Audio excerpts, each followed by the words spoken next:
Welcome, everybody. For those of you who are new to Career Advice from a Pro, my name is Kathy Nelson. I'm the CEO and founder of the Photo Managers. We have a number of photo managers on here, and then those of you who are interested, we do this every month for, I don't even know if it's been 2 or 3 years at least now. And it's just, I find it just as fascinating as hopefully many of you. I know many people show up each time because it's just a great chance to meet all the amazing, interesting people that are professional photo organizers, managers, find out what they did before they did this, and get some insight. So you're in for a real treat with Paul today. I'm going to have him introduce himself and tell you about himself because he can do it much better than I can. And if you have questions throughout the presentation, just go ahead and put them in the chat and we will answer all the questions at the end. So we'll make sure that we leave plenty of time to answer your questions and things. So I always like to start out by saying, welcome, and tell us a little bit about your background and how you got interested in photo organizing, photo management. We kind of use those terms interchangeably, and also how long you've been a member of the Photo Managers. All right. Well, thanks for inviting me, Kathy. It's been a while since I've been on with you, but it's always great to be here, and I love the questions that everybody poses. I actually am a lifelong photographer. I mean, if I had to say one thing about how I ended up where I am now, it's probably that. I love photography. I inherited a camera in high school from my dad, and I just sort of took off with that. Studied photography at University of Washington.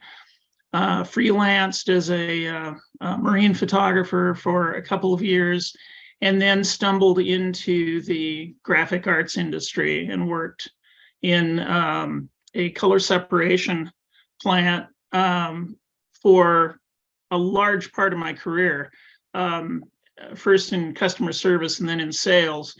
For those of you who don't know what color separating is, it's basically what happened before scanning came around. And so the whole scanning industry basically took over the color separation business. And our job essentially was taking the photography from professional photographers and converting them into printable images for the high-end catalog industry primarily. I worked with and sold to companies like Victoria's Secret, lots of critical skin tones to work with, several museums, the Guggenheim Museum, other commercial catalogers. But the thrust of the whole thing was that I was working with photography, I was working with reproducing photography for the commercial print industry for many, many years. And I got very familiar with the whole process. And so we were, in a sense, because we were working with scans so much, we kind of were the leading edge of the digital photography or digital imaging universe, which then to me in the late 90s, I could see that digital photography was going to take over a lot of the scanning that we were doing from film. And the company that I worked with, good as they were, didn't really see that coming. So I looked for another company that did, and moved over to them. And they were instrumental in starting one of the first big digital photography studios in New York, a beautiful space on the Hudson River. So I was with that company for many years, and the obvious offshoot of commercial digital photography was digital asset management. So that was kind of my segue into the trials and tribulations and realities of digital asset management. And this was before the internet was really useful, didn't have the bandwidth. And so literally every day at the end of a long day's photo shoot, the studio would make duplicate sets of tapes of the images, and a truck from Iron Mountain would come to the front door and they would pile it on there, and that was their backup system. A truck going to a vault someplace offsite. So, you know, I started with that and sort of continued on as that whole business developed. But in the recession in 2008, the printing industry really shrunk for a while. And it was obvious to me that it was time for a change. And fortunately, I found a job at Apple. So I worked at Apple as a genius, at the Genius Bar, and as a creative trainer, and learned more than I can possibly share here about the popularization of photography. I mean, it was really at the time when the iPhone had just launched. iPhoto was being replaced by Aperture and then by Photos. I was sort of on the front lines through that whole thing, and it was a real eye-opener. So after a few years of that, I realized that the scope of what I could offer people at Apple, at the Genius Bar, was somewhat limited because the Apple platform was great, but there was software beyond what we were allowed to work with that was really interesting and really good stuff. So I left Apple, started Blue Water Imaging to really sort of showcase a photography lifestyle, which is kind of how I've seen photography evolve, particularly in the mobile environment. And so I joined what was then Appo in 2014. And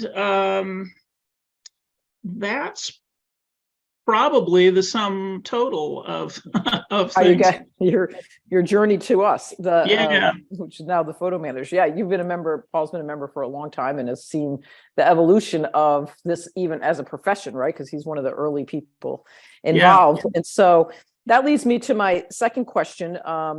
So for people that are thinking about maybe like, how do I do this as a business? How do you get started? What advice would you give to somebody now, knowing what you know, that's just maybe getting started or thinking about this or considering it?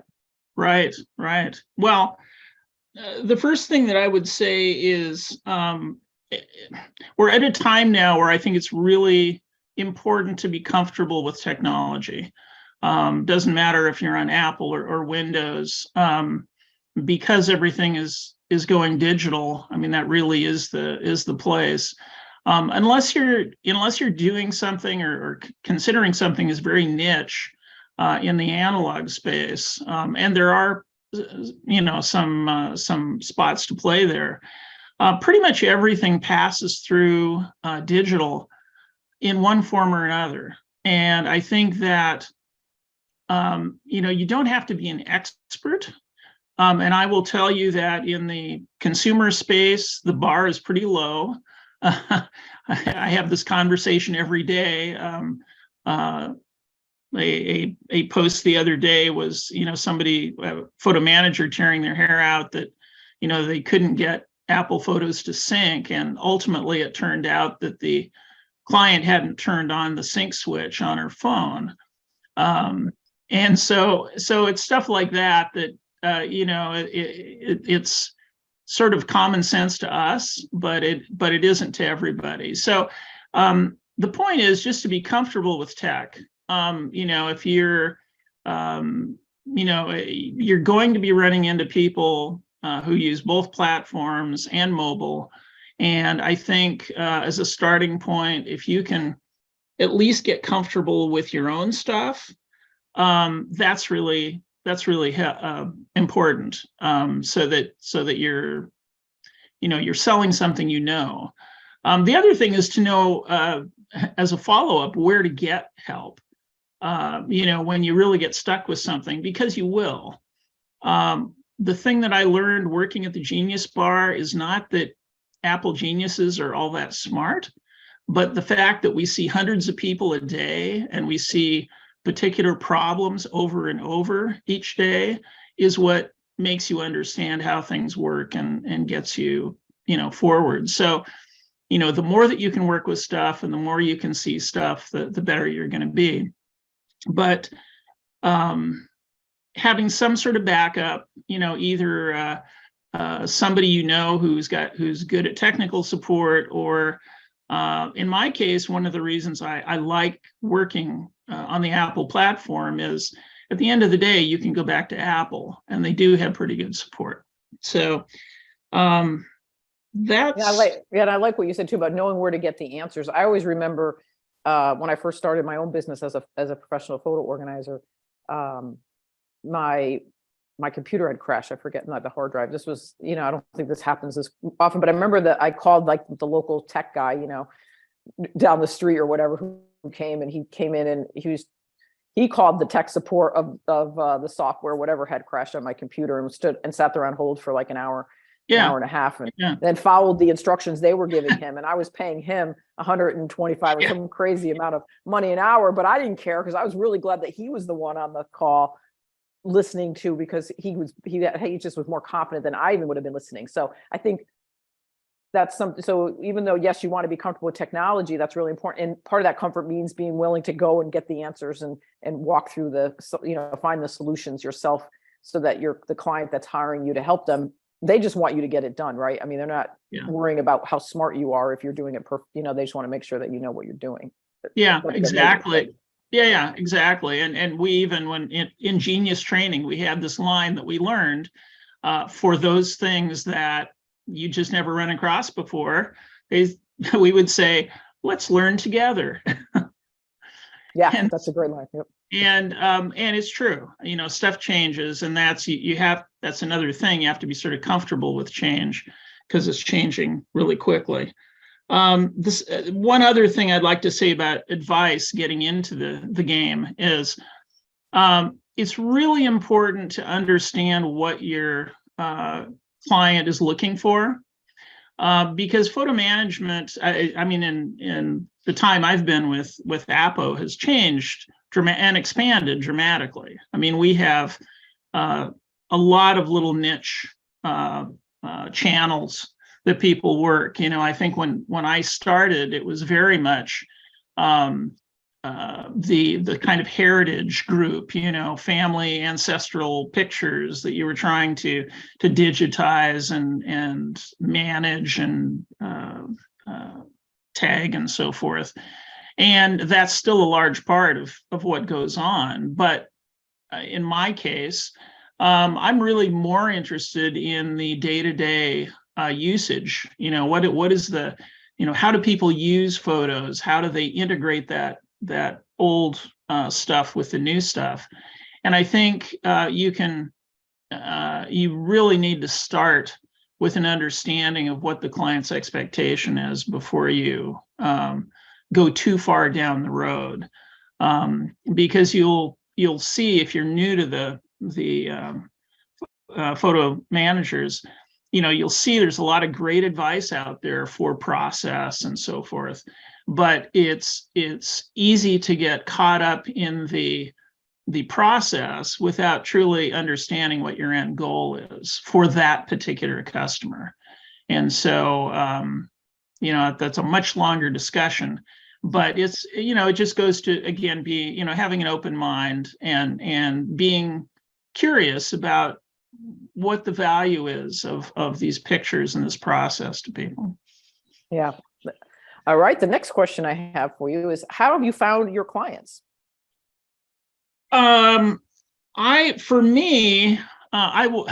will say I'm going to be starting a more aggressive marketing process in 2003 or 2023. But my best clients have honestly come from referrals. Some of them actually from people I know at the Genius Bar, who kind of throw up their hands and say, nah, this is, send them someplace else.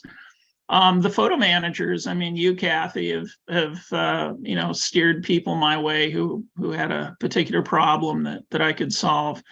But I would say referrals, and I think most people would say, referrals are a huge part of what, where your business come from. I do have a pretty decent sized mailing list. I do a mailing list that's really just tips called 5-minute photos.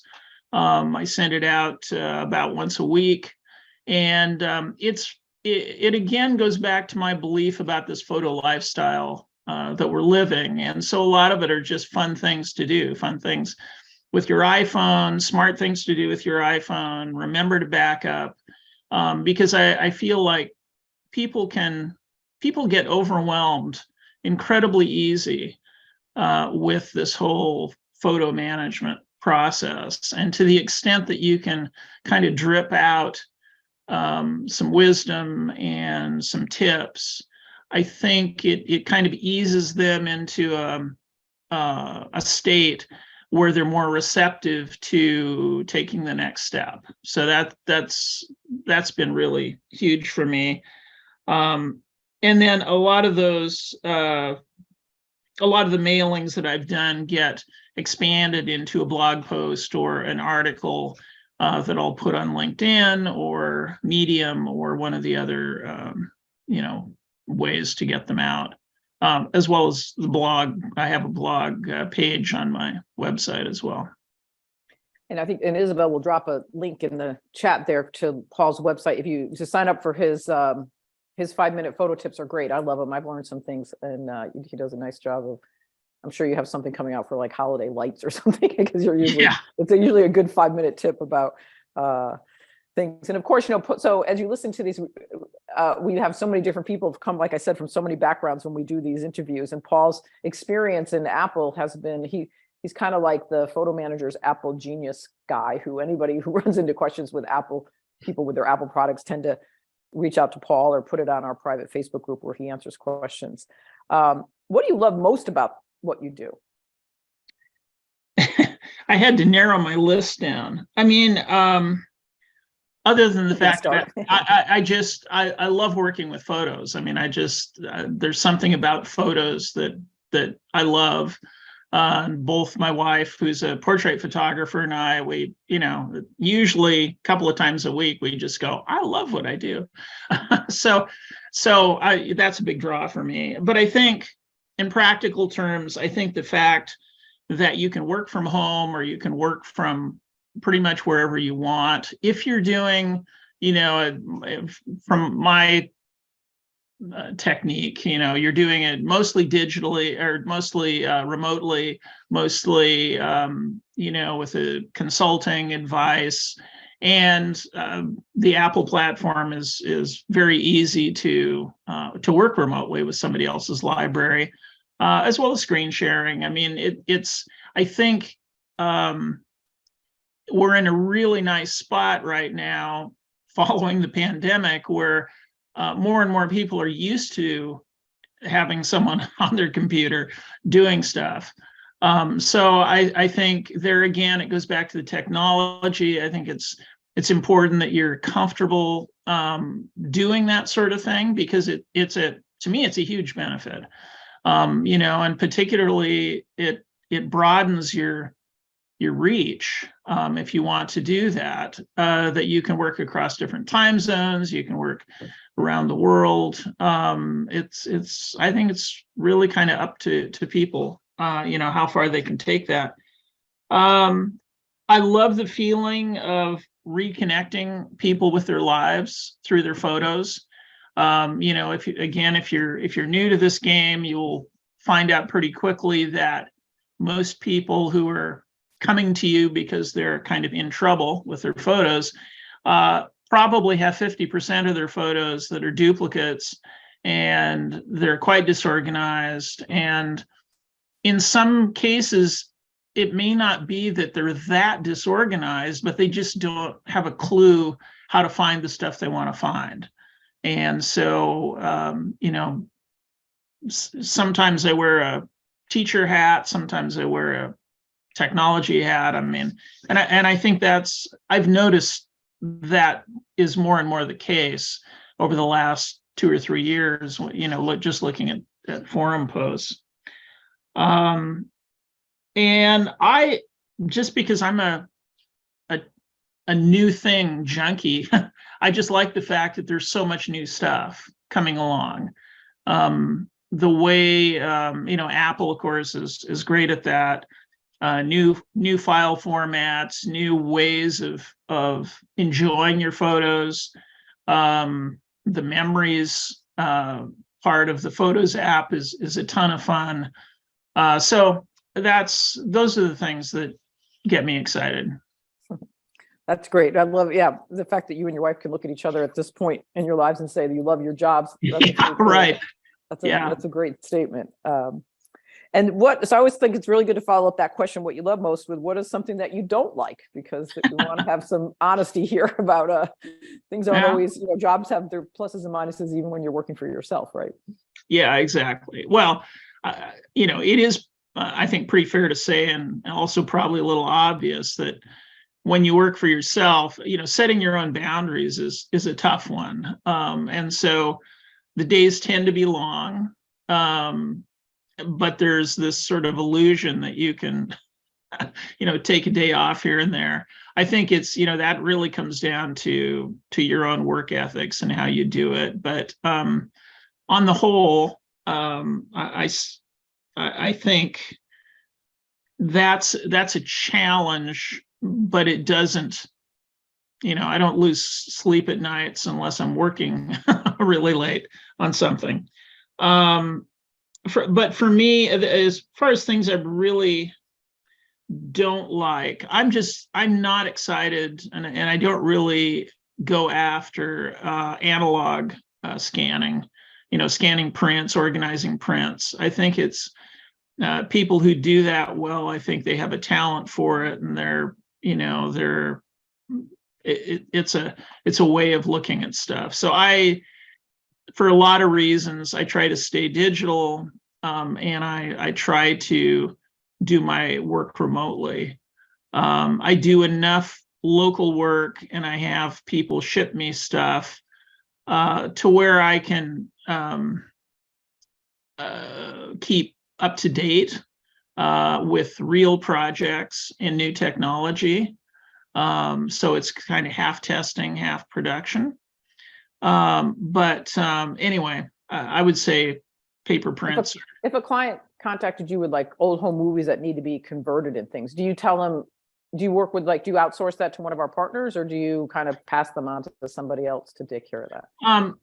It depends. If it's a big job, I'll outsource it, because the people that I partner with are just much more efficient at it. If it's a small thing, that I can do reliably, then I might do it myself, just to save time and the effort of moving it back and forth. But most of that kind of conversion, I outsource, which is another great thing about the photo managers. I mean, there's tons of people who like to do this thing, and they're really invested in it and they love doing it.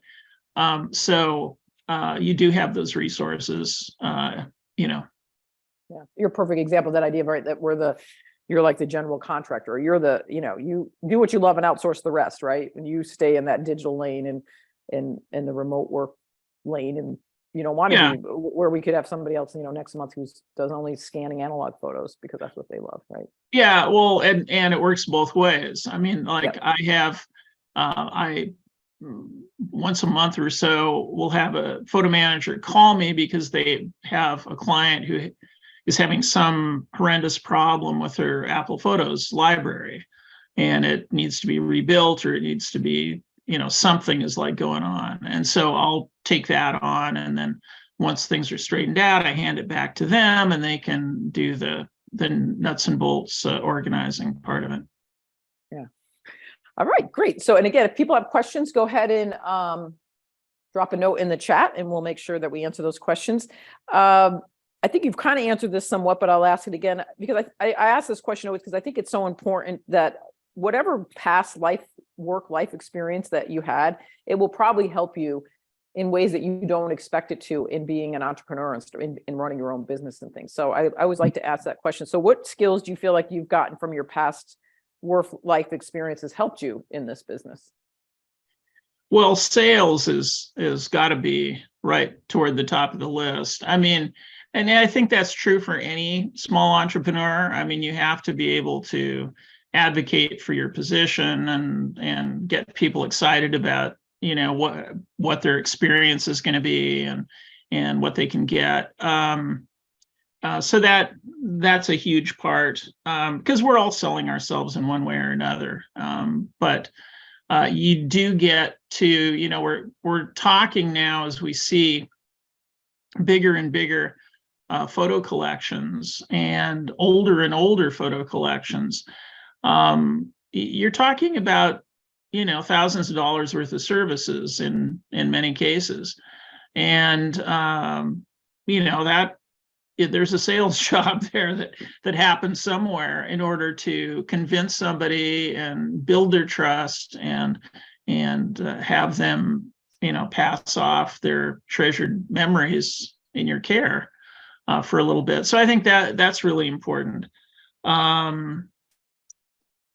Obviously, the troubleshooting skills at the Genius Bar. I mean, it's a kind of sick, but you know, when I see someone come up in a Facebook post, you know, with some really weird Apple thing going on, you know, it can be 11 o'clock at night and I'll jump on there and go, well, let's see if we can figure this out. So it's been really helpful to me in that regard to learn to think about things that way, because I have gotten some people through some pretty tough trials. Photography I talked about, you know, I think understanding what's going on with digital photography on a pixel level has been really useful for me. It probably doesn't matter, you know, it's like they say when you write a script, you know, there's a backstory there that never shows up in a good script, but it's there. You know, you have a foundation of a story that got the protagonist to where they are. And it's the same kind of thing, you know, you want to know a little bit more than what you really need in order to do a good job. So my background in photography has helped do that. Right. And then the last question I have, again, go ahead and put your questions in the chat, is I just thought Paul, because he's definitely on, as you notice, you know, he answers people's questions at 11 o'clock at night, members who run into a really bad problem. But so he's pretty attuned to what's coming in, especially within the Apple ecosystem. And so what changes do you see in the overall industry that have you continue to be optimistic about the future of this business of being a professional photo manager or photo organizer? And we've had some conversations about that. I think it's great to hear it from your perspective about why you believe there's optimism about where the future for this as a reliable business, and also what the more changes are coming down the road. Yeah. Well, what is it now? 2 trillion photos a year being uploaded to the internet or something. I mean, that by itself is kind of the answer. But what really excites me is seeing companies putting money into photo management again. And I'm talking about new software companies like we've talked about. Apple is literally selling phones based on how good the cameras are on the phone. I mean, it's like, you know, there's no other good reason to upgrade your iPhone. So there's money being spent on that. People are valuing photography. The size of the photo collections is getting bigger and bigger and bigger. And so there is room, you know, you can be the it's like home decorators or landscapers or anything else. It's a service that is really important, both as a personal expression and memories, but it's also, to me, photos and videos, and we really have to be broader thinking about this. It's really media, if you put it down, I mean, TikTok and, all this stuff that's out there. There are videos which are astronomically more complicated to manage and tag and all that sort of thing. There's all these kinds of media that are growing up to where last year I would have said that they're the world's second language. I kind of think they've become the first language. I mean, we can see, we are a visual species, and we are taught from, birth, really, to judge the nuance in people's faces. And, we can look at a picture and we can assess a picture really quickly, that would take you thousands of words to describe. So, and we're doing this. I mean, it comes with the attachments in our messages. It comes with, email attachments. It comes with all of the stuff on social media that we are choosing to use this. And it's causing, one of the problems it's causing that applies directly to us is it's harder and harder to identify that original instant photo, the original photo that somebody took on their phone, which has now been posted to Facebook, which has been copied from Facebook to Aunt Susan's computer, which the next year on their birthday gets emailed back to you, and your wife goes, "Oh my God, that's so cute, I have to have that," and downloads it to the collection again. And before you know it, I was telling you about this software I'm testing out of France. It actually if you scan a photo library, it will identify how many instants, they call it, of a photo exists on that entire drive. And I've seen like 17 different iterations of a photo. So there's definitely room for our help and for some new things going on about that.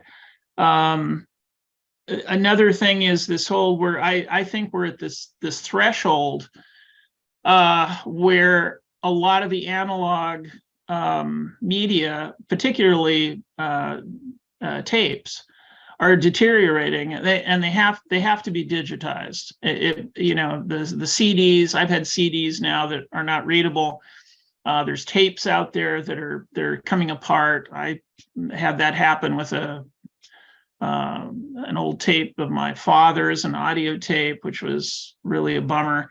But as people start to recognize this, I think there's going to be a lot of desperation to get those things captured as well.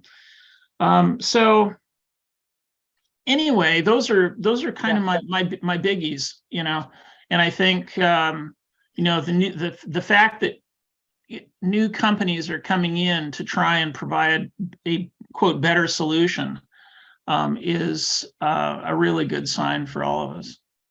Yeah, it's interesting that Paul says that, because as the founder here, we do an annual educational conference. We'd love to have you come. It'll be in Orlando in April, and also virtual 4 weeks later. And you can check it out on our website. There's lots of great classes. Paul's teaching some of the classes, but I bring exhibitors come, and these are companies that want to have access to professional photo organizers, managers, because they know that you're the people that are on the, I call it the feet in the consumer's home, right? The consumer, because the consumer isn't searching for all this new technology. And we have a lot, I think there's like I don't know, I think we're up to 9 or 10 new companies that are coming out with different products trying to solve this problem. I agree, Paul. So there's definitely a realization in the marketplace. And I don't think, though, we're not worried about AI or artificial intelligence taking over this. It still requires a human being to help find the stories, right? Why do we take these photos, right? Artificial intelligence isn't going to take over that part of it. So it's exciting. I agree. It's exciting. I've been watching it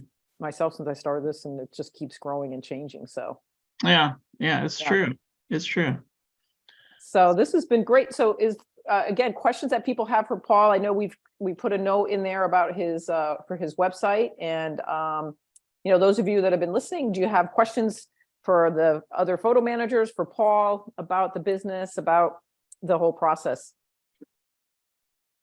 We have one question actually from a photo manager who's asking, is there a chart that would compare the options and features that show the difference between Apple computers, iPads, and iPhones? I know that you can do some things on computers that you cannot do on a mobile device. Good question. I assume talking about photos, right? Probably right. Yes. Yeah. I don't know of such a chart. I mean, it would be, I can tell you, if you're talking specifically about Apple Photos, anything,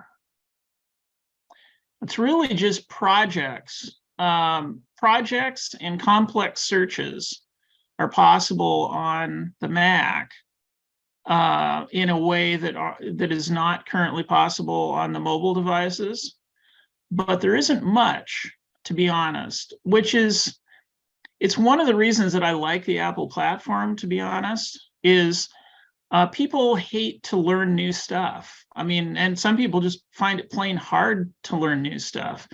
So, what Apple has done is they've actually made it, and as we see with the latest Mac OS that released, they're making the Mac OS look more and more like the mobile OS every time around, which means that you can learn the basic process on your iPhone, and you can then you can use that same skill set when you go to your Mac, but you get a bigger picture, you get a couple other things. It's a little different organization, but not much.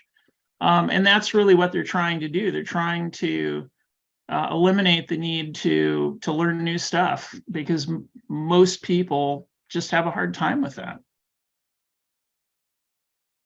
I hope that answers the question, but it's an interesting question, and I actually have a long list of like comparison things that I want to do next year. We'll see. We actually, one of the conversations at conference I'm doing with Peter Bennett might touch on that a little bit. You can't do everything in 90 minutes, but we can try. And I know that your specialty, Paul, is really within the Apple and Mac ecosystem, but you might have some input here. Is it possible to enter the photo manager field with no Apple or Mac experience? I use Android and Windows-based Microsoft products. Yeah, absolutely. The one caveat I would say, I see photo managers who don't have any Apple experience trying to serve Apple customers, which I think is tricky. I'm not saying it can't be done, but what is important is to understand that, not only is the software somewhat different, in my experience, the mindset is a little bit different as well. Apple appeals to a certain type of customer who's who's looking for a certain thing for the most part. And so it's really important to make sure that you're satisfying whatever that is.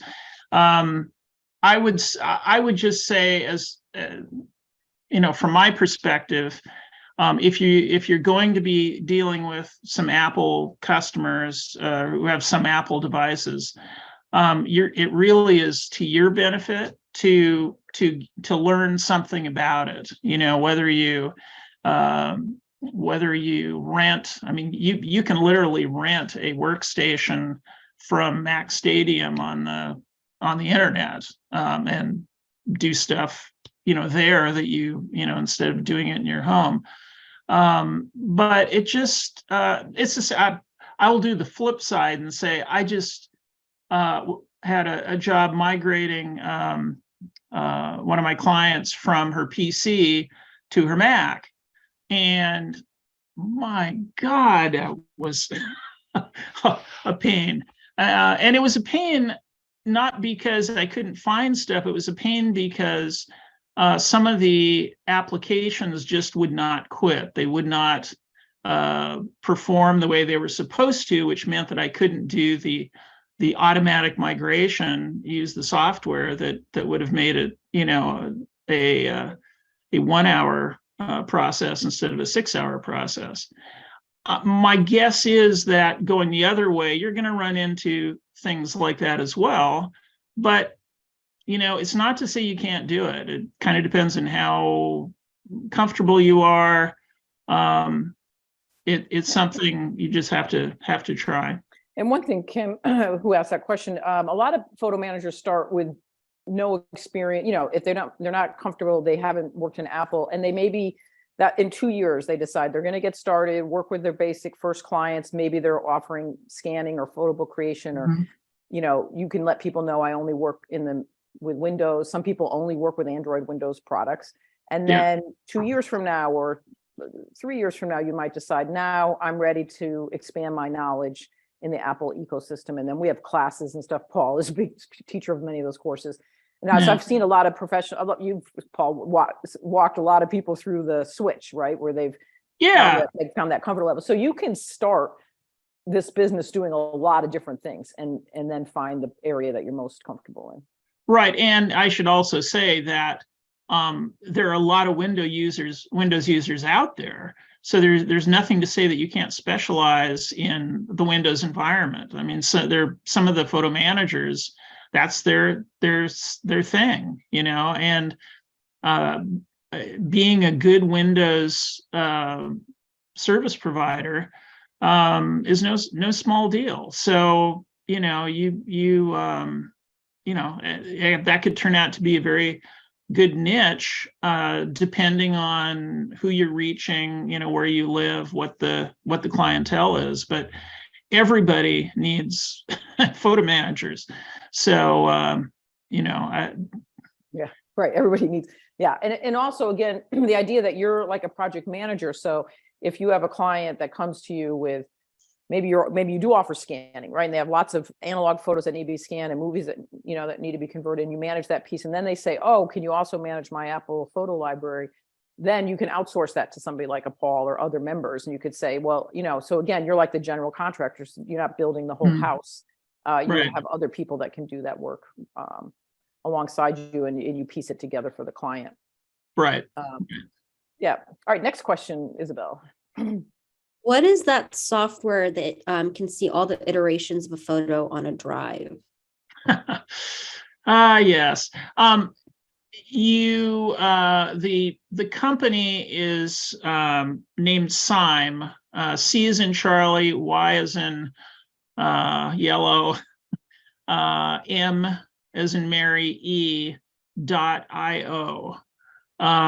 It's a French group. They've actually done some really good apps for quite a while, but they're doing some really interesting things. And the actually, I believe it's on the App Store now. The app itself is called Peakto, as in mountain peak.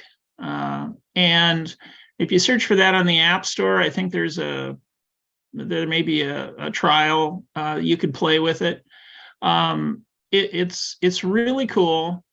It has just come out of beta probably 2 months ago, so it's not fully finished yet, in my opinion. But it's very cool, and it promises to be, I think, a real game changer for photo management. So. And are there any programs you recommend to help with organizing digital photos, for example, Mylio? Well, I mean, as I said, I'm a big fan of Apple Photos, honestly, if the client is invested in Apple Photos, and certainly not all Apple users are. And I have to say, to me, this is the weak link, the weakest link in the end user experience. Is the really good tools are all professional tools. So Apple Photos, I think, it sort of leads the standard for consumers. Mylio is looking really promising as a cross-platform solution as well. I downloaded a new copy of it a month or so ago. I played with it on one project and was pretty happy with it. The other one that I think is sort of a good consumer solution is the mobile version of Lightroom, which hardly anybody seems to use. But I think it's a little more technical. If you're a prosumer type, it could be a solution. Other than that, there's several smaller players, but it really depends on how sophisticated you're talking about. I guess my answer would be for a consumer level solution, Apple Photos if you're on Apple, and Mylio if you're on Windows or Apple, if you like it, seem to be kind of the places to look right now. And can you share a little bit about what the type of certain customer that wants Apple devices? Can you share some qualifiers? Sure. I think that Apple users are attracted to Apple products because they believe, and for the most part, I think are right on, that they're more user-friendly. They're less techy. They want to take a picture and have it show up on their computer. They want to be sure that things are backing up automatically. They don't want to have to go behind the curtain and pull levers, basically. The Apple users tend to be more, statistically, they tend to be more travelers. They take a lot of pictures. I will say that's one thing I've noticed is Apple, has sort of owns this creative DNA thing in the tech space. And it's very attractive to people. So they're doing things, like one of the things that I think is kind of cool is live photos, and there's some of the other features that you get in on the iPhone, to take pictures and so forth. Those are all typically things that Apple users value. And so I don't see that kind of excitement when I work with Windows users. It's more, a picture is a picture kind of thing. But I have to say, my my exposure to that crowd is quite limited. So, I don't want to make any broad characterizations. I hope that answers your question. When you asked that, I went back to years ago, and we had these Mac World in New York, and you'd go into Mac World, and my God, it was jam packed. Everybody was excited. You'd run into these little, at the time, little grandmother types, who were like hovered over the book stands, and oh my gosh, did you see this sort of thing? And when I went to the broader tech conferences, there was nothing like that. It was what you got, what does it do, kind of thing. That's just my perspective. So I hope that helps. But I think if you walk into an Apple store anywhere, you'll get a feel of that. And do you recommend any particular products to your customers? For example, Forever? I am not the right person to ask about that. I'll be honest. And I think Kathy can probably, refer you to some other people who have experience with it. And again, it's that sort of niche thing, right? I think Forever and some of the other solutions, are really targeting a certain type of customer, which I am not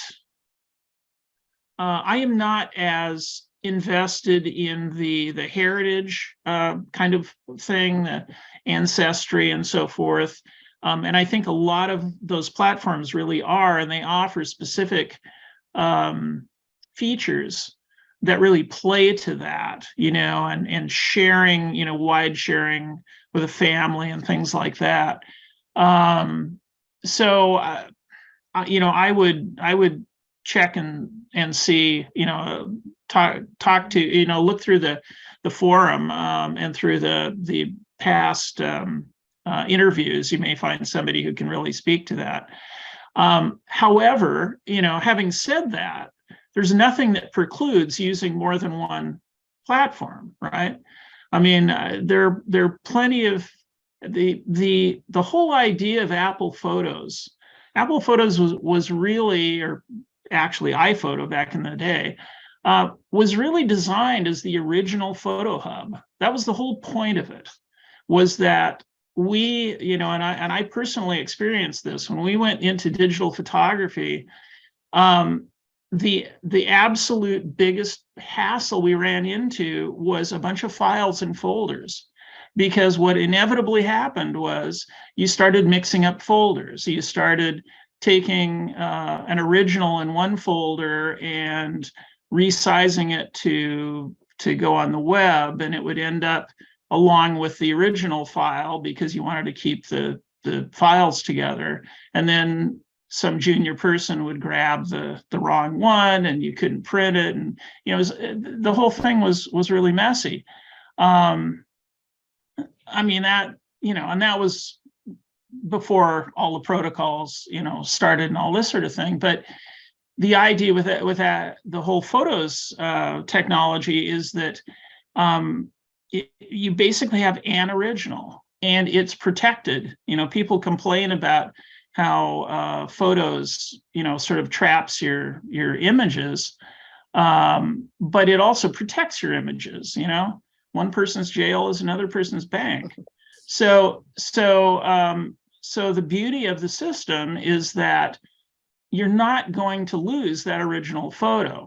And so then from there, what we do is say, okay, I want to take this curated collection, make an album of it, and export it to Forever, because it's going to be my, whatever it is, right? Or I want to, use it for a photo book out here. So I'm going to export these out. I send them off to the photo book. I'm never going to see those pictures again because I don't need to. I have the originals right here. And the originals are it's non-destructive. You can't, the only thing you can do is delete them. Everything else, you can crop them, you can color correct them, you can make duplicates of them without making another file, by the way. You can do all this stuff with them and they're protected. And so again, for an Apple type of customer, that has value. You know, it's like, I don't have to worry about this. So anyway, so that's a way of saying that you can, you know, you can use it as sort of a home base, and then you can do all this other cool stuff with it. I think too, what Paul's getting to, I think this is where you can really nerd out if you get really nerdy. Like, come to the photo managers, because there's people who would argue with Paul. Absolutely. YouTube, which is really funny for the really, like, some people will go to the conference and go, oh my God, I found my people. Others who are in a different camp will be like, I'm not going to hang out at their table because it's too overwhelming. But I think the bottom line too is that, for those of you who are thinking about this, is you find a program and a system that works for you, and you become the expert in that. And that's how you help your clients, because the client is looking to you for the expertise, right? So if you're going to say, for instance, Mylio or Forever, I mean, I actually use both. Mylio, I started using again recently, and because they're making a big, they're going to be significantly involved in our organization. You'll be hearing a lot from them. They've really made it. They needed to make an awful lot of improvements, but I also love the concept of Forever for my photos, you know, for my, so it's okay to have different, as the professional, to decide where you want to hang out and where you're going to spend your time and expertise. And as long as you know the pros and cons of each one, then you're in a good shape, and each one has different pros and cons. So I think that's important. So people are saying great quote, great information. Thank you, Paul. I knew it would be a great conversation with Paul. Again, you should definitely, if you're not on his email list in terms of his photo tips and other things, he also, I think Isabel posted your photo. Paul does has a lot of great classes that are deep dives into understanding the Apple ecosystem. Again, our conference is coming too, and Paul will be there speaking. And you don't have to be a photo organizer to come to our conference. We'd love to have you. And if you're interested in joining the association, we'd love to also welcome you, because there's such a growing need for this profession on many, many levels. And like Paul said, the job security is only increasing. It's not decreasing. So, yeah, I think so. All right, everybody. Well, thanks so much. I really appreciate the time you spent with us today. And we'll send this out as a recording, and have a great holiday, everybody. All right. Take care. Okay. Thanks so much. Thanks everybody for coming. Bye-bye. Bye.